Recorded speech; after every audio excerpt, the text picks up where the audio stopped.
Bienvenue au show de moto. Aujourd'hui, c'est la dernière de la saison et on aura, entre autres, la conclusion de notre grande aventure Honda sur la Côte-Nord. Mais on commence avec ceci. Benoît Gilles, on va faire toute une belle randonnée aujourd'hui. Oui, Éric, température parfaite. Oui. 4 motos. 4 motos. 4 personnes. Bien, il y en a 5, mais l'autre, c'est un démo, là. C'est un démo, oui. On a l'équipement réglementaire sur chacune des motos, donc le miroir sur la moto, le cinémomètre, lumière avant, lumière arrière, lumière à frein, le droit d'accès au sentier, et puis... on est prêt à partir. On est prêt à partir. Donc, on va parler un peu de tout ça aujourd'hui au cours de la randonnée. C'est les équipements réglementaires, comment circuler en sentier et surtout de montrer aux gens qu'il y en a des sentiers. On n'est pas obligé d'aller sur des terrains où est-ce que c'est pas autorisé. Il y a en masse de sentiers pour s'amuser sécuritairement. Les panneaux sont là. Donc, on va découvrir tout ça aujourd'hui avec toi. Exactement. 4000 km de sentier qui est pour 20 clubs dans la province, là, 20 clubs sur 100, des clubs de quad qui acceptent les motos. Mais ça, c'est 20 clubs sur 100 pour l'instant. Pour l'instant. Parce que vous travaillez fort pour justement Ouais. qu'on soit acceptés, nous, les enduristes et les gens qui veulent faire de la moto en route, pour être sur les sentiers de quad aussi. Exactement. L'activité se développe. Tu sais, c'est jeune encore. Ça fait juste 5 ans qu'on commence à rentrer dans les sentiers. Fait que ça va vers l'avant. On a beaucoup de nouveaux sentiers à chaque année, puis de nouveaux clubs qui s'intéressent à ça. Puis maintenant, cette année, à partir de cette année, on va avoir des subventions d'offertes aux clubs qui acceptent les motos. OK. Donc, c'est un attrait supplémentaire, là, subvention d'aide financière là, au développement, entretien et tout ça là, pour les sentiers.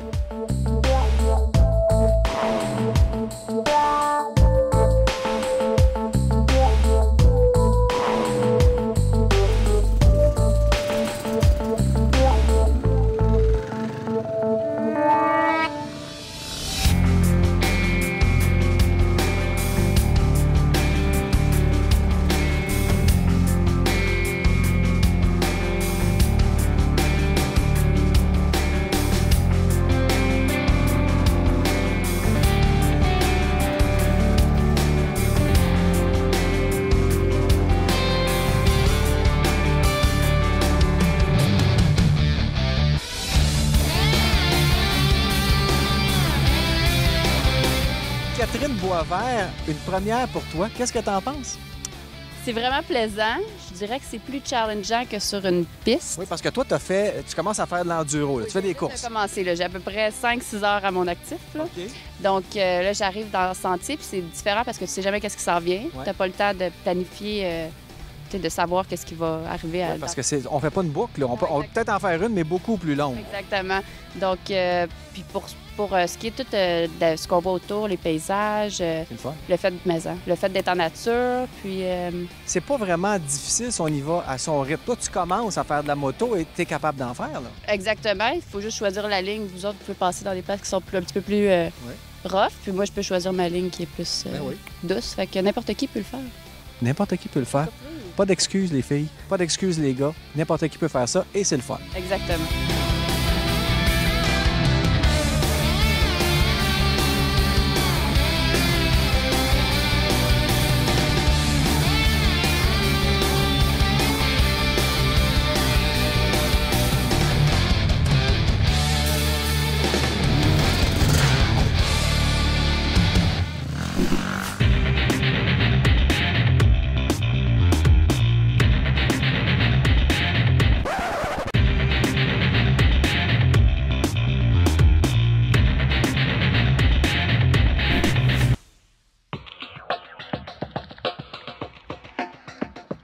En roulant, j'ai vu des affiches, pas de motocross. Là, les gens vont peut-être voir les affiches et dire, bien, écoute, ils roulent en motocross. Non, ce n'est pas des motocross. Il faut faire la distinction. Ouais. Aujourd'hui, on avait 2 types de motos. Donc, la moto double usage, celle qui est homologuée pour la route, mais aussi bonne en sentier.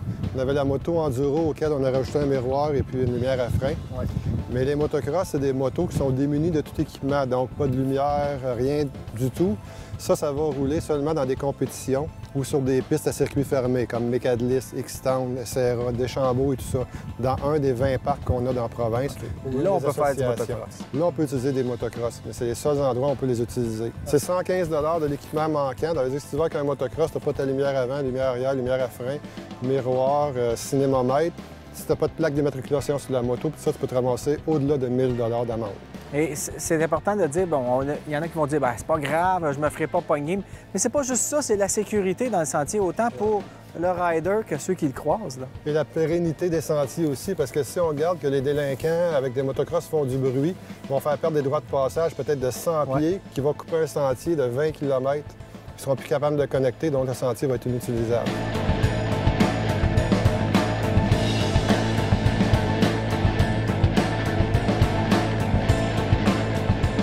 On te connaît maintenant comme directeur des ventes pour l'Est du Canada KTM, mais tu es d'abord et avant tout, comme bien du monde dans la moto, un passionné de moto. C'est ça qui t'a amené à avoir cette job-là. Là. L'adrénaline, qu'on bouge physiquement. J'aimais beaucoup la mécanique aussi, fait qu'au début, tu as tout le temps un peu d'ajustement à faire sur ta moto. Fait que, puis là, les motocross, bien, je trouvais que c'était des courses qui n'étaient pas longues. J'avais entendu parler des courses FMSQ, que ça durait 1 heure puis 2 heures et demie. Fait que je m'aligne là-dedans, puis les résultats étaient bien. Puis surtout, ce qui était intéressant, c'est que j'arrivais chez moi, j'étais crevé. J'étais vraiment défoncé, j'avais plus d'énergie, j'avais tout donné. C'est quoi ton entraînement pour faire de l'enduro? Est-ce que c'est juste de rouler le plus possible ou tu vas faire du cardio? Quand j'étais un peu plus jeune, c'est ce que je faisais, puis j'avais des bons résultats comme ça. Dans le fond, j'allais rouler. Aussitôt que j'avais un peu de temps, j'allais rouler ma moto, puis c'est très physique. Et puis, ce qui est intéressant, c'est que tu développes de l'expérience, tu développes la technique, puis en plus, tu développes ton cardio puis la musculation adéquate pour faire le sport. Et meilleur tu es, moins tu forces et plus tu peux rouler longtemps. C'est ça, donc à un moment donné, c'est vraiment de trouver les trucs puis de faire un avec la moto puis de savoir comment ajuster la moto. De faire de la longue route en voiture pour me préparer pour le Dakar. C'est toujours des journées de 600 à 850 km. Le Dakar, il y a un gros aspect moral pour décourager les gens. Donc ça, c'est un petit peu des choses comme ça que je veux faire. C'est plus... le Dakar pas nécessairement relié à la vitesse. Tu as besoin d'avoir une bonne vitesse de croisière.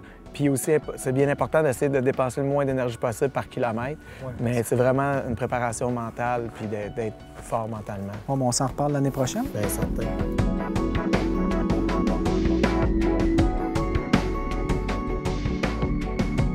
C'est ça, Benoît Gilles, qu'il faut faire découvrir aux gens qui font de la moto, qui aiment la moto hors route. Même les gens qui font de la moto sur route, c'est le fun de s'initier à ça parce qu'on fait des beaux sentiers, on va des beaux endroits où personne ne va et on peut dîner à des endroits comme ça aussi. Exactement. On peut se déplacer, suivre le sentier. Souvent, les sentiers nous emmènent à des places panoramiques.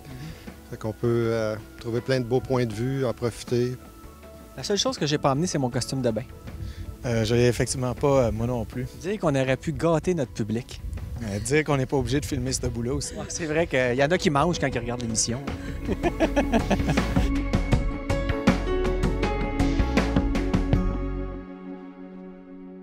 C'est ce qui conclut la 5e saison du show de moto. J'espère que l'émission vous a plu. Nous, en tout cas, on a du plaisir à la faire. Si vous voulez voir des extraits vidéo de nos 5 dernières saisons, rendez-vous sur rds.ca/show de moto. J'en profite pour remercier nos commanditaires sans qui ce show-là ne serait pas possible. Merci aussi au groupe de motocyclistes qui nous accueillent tout au long de la saison. Écrivez-nous même si vous avez des idées de reportage parce qu'on est déjà en train de tourner la 6e saison du show de moto.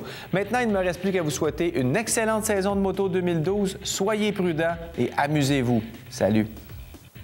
Le 16 septembre prochain, le show de moto vous convie à la randonnée pour les centres jeunesse de la Montérégie. Une randonnée organisée afin d'amasser des fonds pour que les jeunes qui se retrouvent en centre jeunesse puissent faire certaines activités pendant l'été.